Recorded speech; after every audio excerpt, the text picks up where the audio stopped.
very happy to welcome Liz Wheeler on. Now, back in the day, she had a show on a network, and I was on pretty much every week. And one thing that shocked me, especially after the first time or two, I'm like, oh, this is a host who knows what they're talking about, not like most of the radio hosts and shock jock type people. And so I was on like week after week, and I always thought she was very sharp, and she's actually has a new book out. It's called Hide Your Children, Exposing the Marxists Behind the Attack on America's Kids. Liz, welcome. Thank you for coming. Oh, thank you for having me, John. This is such a blast from the past. You were our regular Tuesday guest, the most Right. reliable guest that we had, and I always enjoyed talking with you. So this is a treat. Oh, yeah. It's great. And kind of before we started recording, I was saying, we're going to talk about the book and horse race politics and I don't know, whatever dumb thing AOC said yesterday. And then this horrific attack in Israel happened. And this is going to be with us for a while, not only finding out what actually happened and the damage and the lives lost, but also Israel's response to Hamas. It's so weird when something like this happens because I can get so caught up and jokes about, just the dumbest celebrity story of the day kind of thing.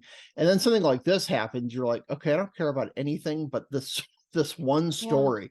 So it just kind of blew me away because for the past 15, 20 years, that this really hasn't happened because they've just kind of kept a fence up and protected everything closely.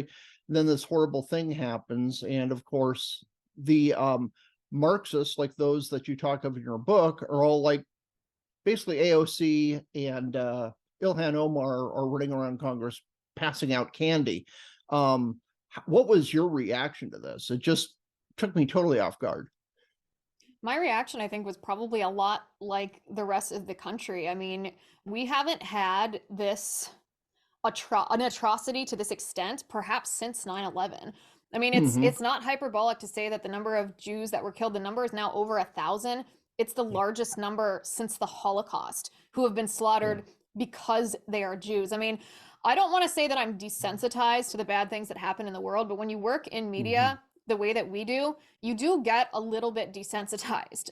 I know it Right. sounds bad, but when you read terrible things day in and day out, it's like a Mm-hmm. doctor performing trauma surgery. There's an element of just Yeah. looking at something in a clinical sense to analyze it, and I can't do that with this. I was bawling my eyes out on the show today just reading some of these first person accounts of the Mm-hmm. experiences of the survivors, the lucky few who managed to escape being brutally murdered and raped. This morning, there was a report that the Israeli forces found 40 babies who were murdered, decapitated. I Mm-hmm. actually can't even fathom that kind of Yeah. evil. And the response from the left, I mean, it's very jarring to see the left in our country cheering on Hamas, cheering Mm-hmm. on terrorists who are wholesale slaughtering Jews.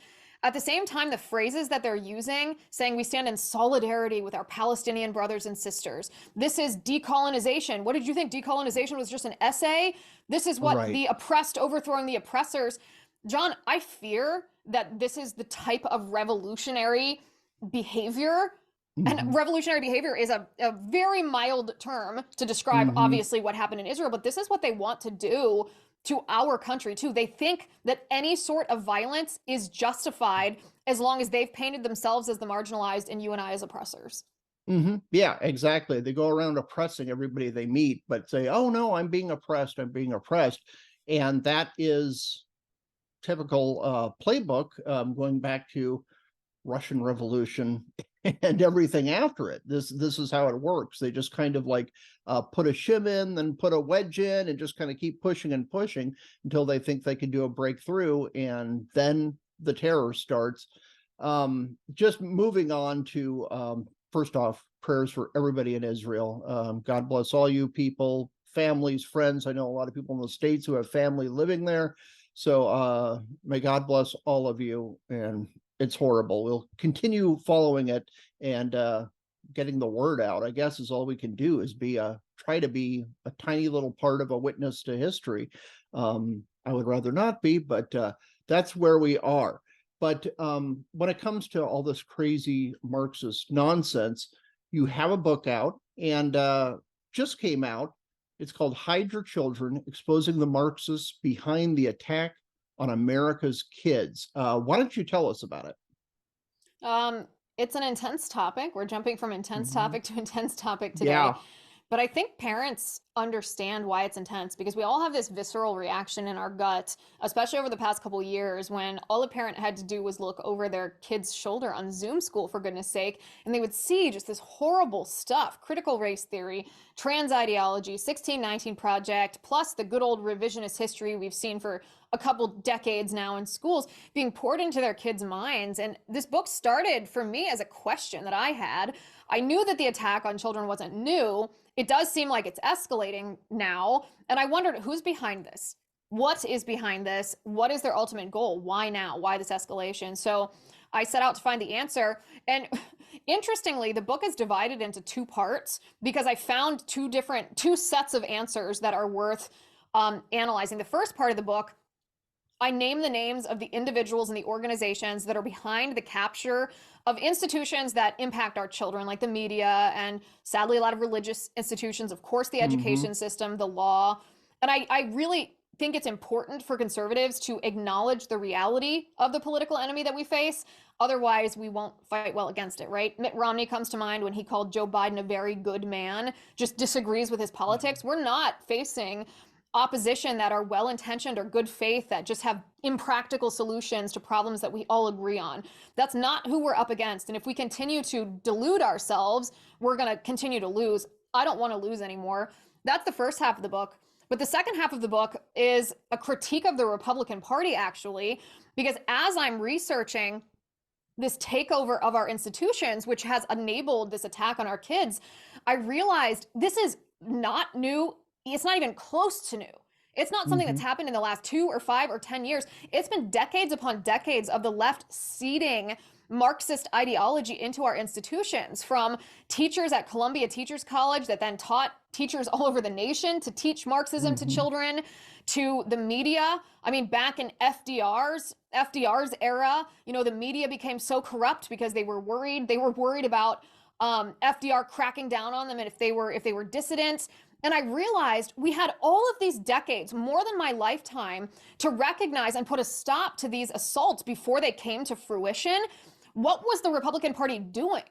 Because whatever they were doing wasn't effective. Their strategy didn't work, or we wouldn't be living in the cultural madness that we are existing in right now. So what I do in the second half of my book is I propose a solution, or I offer a solution that is different than what the Republican Party offers for how we can actually start winning these culture wars, how we can reclaim the institutions that have been captured, and how we can protect our kids. Yeah, which is fantastic that it's not just complaining about things. It's like, okay, now we know the problem. Let's move on it. What's weird to me too is I think so many people, like, my dog is protecting me right now. Your dog agrees with me. Yeah, exactly. It's like, preach, Liz. But I think you just have a lot of go along to get along people, especially in DC. I kind of, since I live outside of the Beltway, I kind of call it DC brain, where it's like, what is really, really important is whatever your buddy in the next cubicle at wherever bureaucracy you're at, what they care about. Oh, Ukraine? Okay, that's all that matters. Nobody cares about anything else. And I feel like half my columns are like, guys, can you pay attention to what's going on with our country first, maybe? And reading a lot of history, which I do as well, is this whole post-World War II influx of communists. You know, this whole Gramsci and this Frankfurt School and all these people, they come out and say, this is exactly what we're going to do. America's kind of insulated from Europe. So basically, let's drag them down with us and make sure you target the youth. That's important. They are not hiding the ball on this stuff. This was their goal, and their heirs continue this on. So who do you see as currently the people out there just messing things up, especially trying to go to the vulnerable minds of our children? Yeah, and I'm glad you brought up Antonio Gramsci because a lot of people will look at the title of my book and say, really, Liz, Marxists, like actual Marxists, talking about Hmm. Karl Marx, the Communist Manifesto, this worker-led revolution. And the answer to that is yes, but it also has evolved into what I call modern Marxism. And Antonio Gramsci is Hmm. the reason that it evolved from the workers overthrowing the ruling class into this attack on our cultural institutions. Because Gramsci, he was the co-founder of the Italian Communist Party. When he was in prison during Mussolini's rule, he was studying what made Marxist revolutions successful. And he found that it wasn't economic discontent that usually fueled a Marxist revolution. It was if cultural institutions on which the working class relied were first destroyed. And he named the media, the education system, religious institutions, the law, and the nuclear family, all of which you and I can see very clearly are under attack today in our Hmm. nation. So the philosophy or the origin of these Marxist ideas goes back quite a far length. I think a lot of people have a hard time feeling that tangibly because these are Marxists that are long dead, but their Hmm. legacy exists now in positions of people in positions of power who actually admit their Marxist ideology. And I'll give you an example. The president of the American Library Association, it's a woman named Emily Drabinski. She's been in the news the last couple of weeks, so a lot of people have Yeah. heard of her. She is one of the biggest proponents of the sexually graphic books in children's libraries and of books that propagate a critical race theory narrative for kids. And when she won election as the president of the American Library Association, she posted on Twitter and said, who would have thought that a lesbian Marxist could win this position as president of the American Library Association? Hmm. She just admits that she has Marxist goals. She was caught on Hmm. undercover camera or undercover audio a couple of weeks ago saying that public schools and libraries should be sites of socialist organizing. And John, as if that's not shocking enough, the reason she won her election as president of the American Library Association is because Randy Weingarten, the union boss, she's in charge of the second largest teachers union in our country, through her political weight, and she's a Democrat politician kingmaker, right? Through her Hmm. political weight behind Drabinski's campaign. So these people who are Marxists are not only admitting that they're Marxist, they are articulating what strategy they want to use getting to our children, forming our children's minds so that they can capture that generation and change the ideological fabric of our nation. And they have the backing of some of the most powerful leftist political apparatuses in our country. Yeah, and the overlap between these various groups, when you bring up Randy Weingarten, something I noticed one of these pro-terrorist rallies in New York over the weekend, somebody took video, it's like just to kind of brag about how large the crowd is, and they kind of do this 360 panning around. The person on stage speaking, yelling into a megaphone, is wearing an SEIU jacket, Service Workers Union jacket. And I'm like, they're all the same. And, Yeah. of course, SEIU did not reply to me on Twitter, but it's like these people are all in cahoots working in their own little workshop. Okay, let's focus on the people in my little area. You guys will support you when you decapitate babies in Israel. We'll Oh, support you with that. When you burn down a city and claim that you are supporting Black lives, even though those are your victims, they're all working together on this nonsense. It's just disgusting. And for so many people still not seeing it because they're like, kind of like you said, oh, Marxism. Yeah, give me a break here. What is this, the 1940s? No, it's today and it's only gotten worse. and it's here. So that's one Mm-hmm. of the reasons why I detailed in that first half of my book exactly who's behind this and what their strategies are so that people, I mean, you can read it for yourself. Once you see it, you can't unsee it. You'll understand the reality of this. And then the question becomes, what are we going to do about it? Because you're right in what you said before. I didn't want to write a book that was just, oh, all these bad things are happening. Parents know these bad things are happening. Mm-hmm. It's not me exposing attacks on our children. We all are aware that our children are under attack. That's not something that needs to be packaged into a book and sold. Mm-hmm. You can simply go to your children's library or whatever and see that. But the reason I want to talk a little bit, if you don't mind, about how the Republican Party has gotten this wrong and what I think conservatives need to do if we are actually to start winning this war. And I'll start by giving you an example of one of the most interesting things that I came across in the course of my research.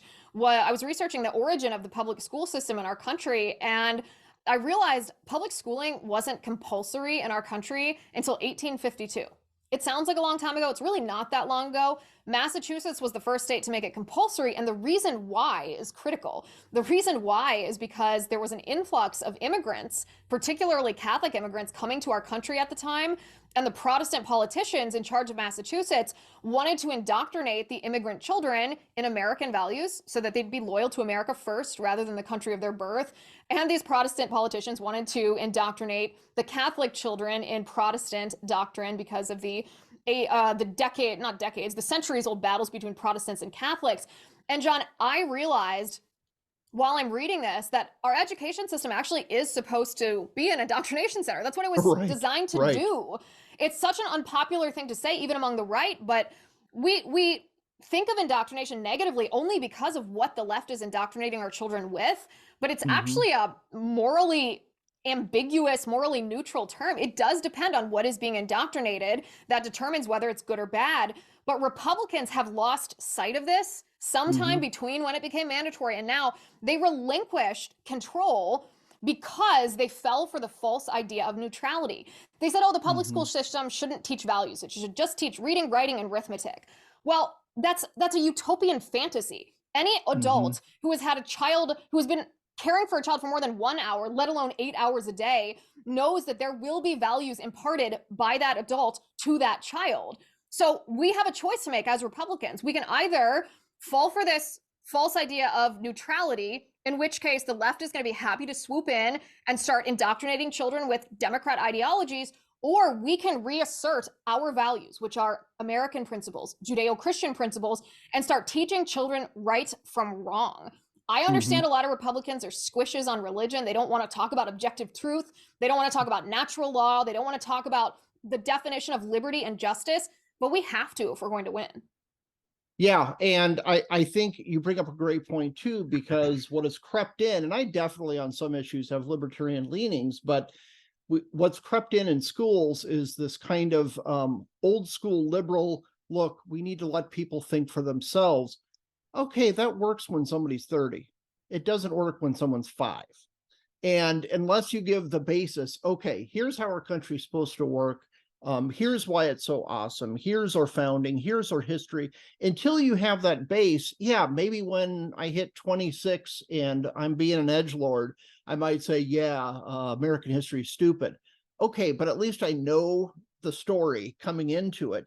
And I don't know, maybe I'll turn out to be a flaming Marxist, but it gives people in society kind of the same set line. Today, it's like, I'll make like the most basic biblical allusion, like the easiest thing in the world. Reference the patience of Job or something like that. And people are like, what are you talking about? It's just, they have no clue. Something about Israel leaving Egypt. They're like, huh? I'm like, how do you not know this stuff? There's like zero shared culture, because it's like, yeah, that might actually accidentally teach people values. So let's not discuss this at all. Let's just talk about whatever the grievance of the day is, whether it's, I don't know, now it'll be Palestine, I'm sure, before that climate change, before that Me Too. And just not having any kind of a shared vision of what this country at least should be is really setting us back a long time. I just wonder how many little holes and lacunae are in people's minds growing up now that just don't know the basics of, oh, really? We were attacked at Pearl Harbor? I thought we were just hated Japanese people, so we nuked them. No, I mean, you're exactly right. We oftentimes make fun of Democrats in Congress because they always vote in lockstep. They can need every single vote, have just a 1-vote majority, and they never have to worry that one of the members of their party is going to stray. We mock them for not having any intellectual diversity, but truly, that's not the problem. The Democrats are just all committed to the same quote unquote values and causes. We might not call them values, we might call them ideologies, but it's the Republican Party that actually doesn't have anything that they believe in. They don't have any principles, they don't have any values, they don't know what the point of legislating is. They can't articulate what the definition of what they want our society to be or what human flourishing is. And it's exemplified, I think, in this question of, okay, if you and I sit here and we think of ourselves as living in a free nation, under assault maybe, under duress, but a free nation nonetheless, what does that mean? What is the definition of freedom? What is liberty? And for the last 50 years, the Republican Party has offered as a definition of liberty that liberty is the point of liberty. that absolute maximum individual Yeah. freedom is the goal of the government and Mhm. of civil society. And I challenge that in my book, not because I Mhm. have anything against libertarians. I mean, I used to be mostly libertarian myself. I think most of Mhm. us did when we were young. Yeah. But the reason that I'm not anymore is because I realize that if the ultimate end of freedom is freedom, then what David French once said when he said that drag queen story hour is a blessing of liberty would Mhm. have to be true, because these grown men Mhm. gyrating in front of kids have the freedom to do that. I Yeah. reject that premise. I know that there's no inherent morality in that. That's grotesque and that's evil. Mhm. So it must be that the Republican Party is offering the wrong definition of liberty, that liberty must instead be the means to something greater. So I challenge Mhm. conservatives to grapple with this question. What is the something greater? What do we want our Mhm. society to be? What is human flourishing, and how do we use the just authority of government to order our Mhm. society towards that end? Because conservatives have also fallen for the fallacy that limited government means as small of a government as possible. And that's Mhm. not what it means. It simply means limited by enumerated powers or by accountability to the Right. people. And there's a stigma among conservatives of using the just authority for government, but it was intended to be used to order society. And when we don't use it, the left swoops in and they do. So I think we just have to have a Mhm. massive realignment, or even reclaim what I describe is not a new idea. This is our constitutional legacy. This is what the framers of Yeah. our Constitution intended. And if we don't reclaim that, then I don't know how we reverse the cultural madness that we're in. Yeah, and that's a great point you make too. And that's always been my problem why I would never like join the Libertarian Party or anything, even when I was younger, is you got down to the very depths and the root of it, and it's scientific materialism, which is like Mm-hmm. it's like a mirror image in a way. Don't be offended, libertarians, of communism. It's this 100% materialist worldview where all that matters is you're not a human made in the image of God, you're an economic unit. And what is the most efficient way to get production out of you and for you to reap the benefits of that production? Granted, that's a far better, a libertarian system is far better than any kind of a, communist view of things that, hey, everybody's an individual. But when you make the goal a fat wallet, when the goal, kind of like you said with liberty, the goal is limited government, it's like, okay, well, why are we limiting government? What is our, intention? And just understand the flourishing of people, and just understand, okay, there's more to human life than a capital gains tax cut. You have marriages breaking up, you got fatherless kids, giving birth to more fatherless kids, basically. And how do we correct these things and improve people's lives? You're not going to do it by just saying, woohoo, let your freak flag fly. All that matters is you expressing yourself as an individual.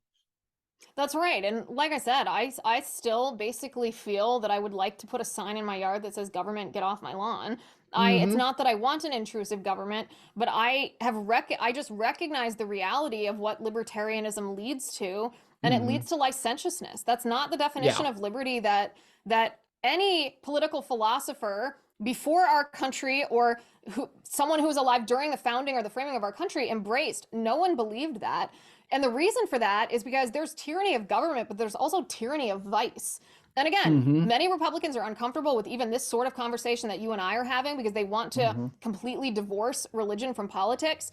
But I'm afraid that's just a delusion, because you can't divorce religion from objective truth. The only Mm-hmm. reason that we have laws in our country right now against murder, against rape, against assault, against robbery is based on Judeo-Christian principles. The reason we can't Right. harm another person is because we acknowledge in our founding documents that our creator endowed us with certain rights. Well, what you're talking about is natural law.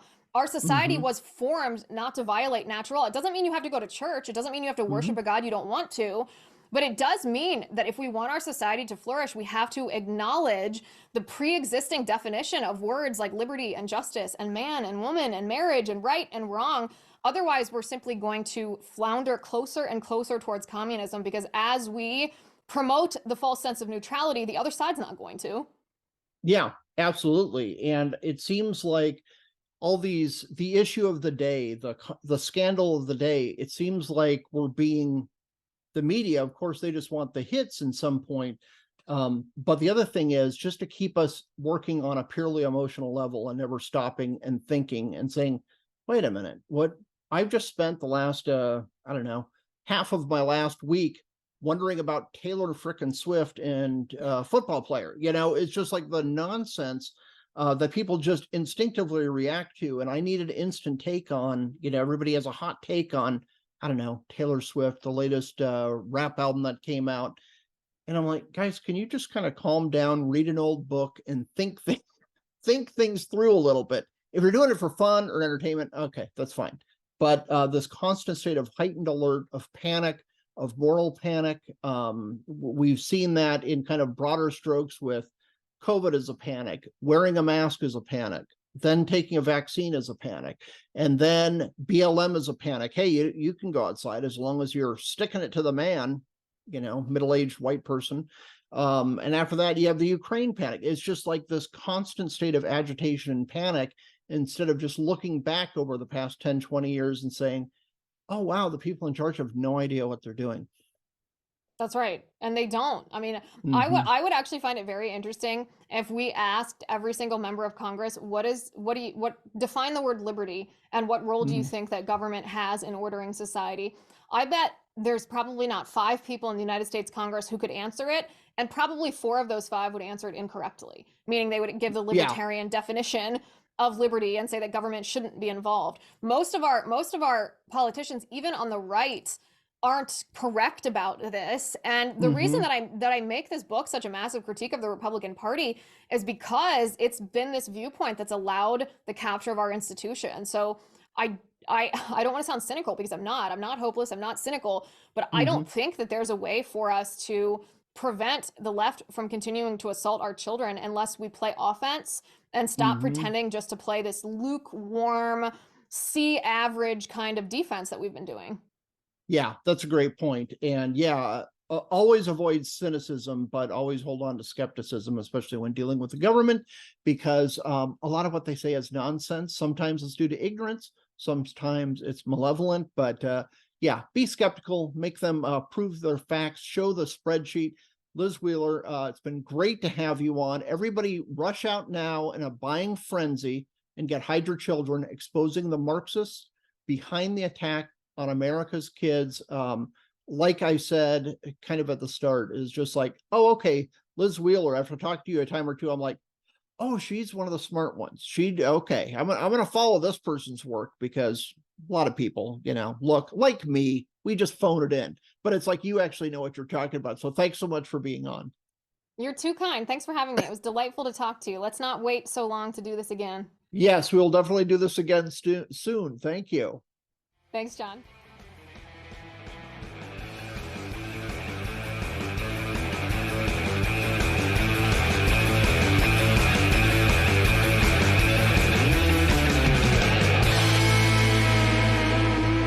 Ricochet.